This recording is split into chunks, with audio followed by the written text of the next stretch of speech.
स्वयंपाकघरामध्ये ह्या दोन वस्तूंची काळजी घेणं खूप गरजेचं आहे. ह्या वस्तू कधीही स्वयंपाकघरामध्ये उलट्या ठेवू नयेत. एक म्हणजे कढई आणि दुसरा आहे तवा. ह्या वस्तू उलट्या कधीही घरामध्ये ठेवू नये. त्यामुळे घरामध्ये कटकट होते, वाद होतात, केलेलं पचत नाही, सगळ्या प्रकारचे प्रॉब्लेम्स होतात. त्याचप्रमाणे ह्या वस्तू खराबही ठेवू नयेत.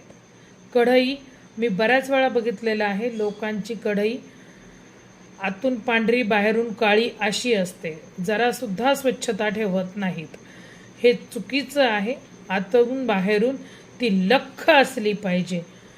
त्याचप्रमाणे तवासुद्धा खरकटा कधीही ठेवू नका. त्याने खूप मोठा वास्तुदोष घरामध्ये निर्माण होतो आणि अन्नपूर्णा प्रसन्न राहत नाही.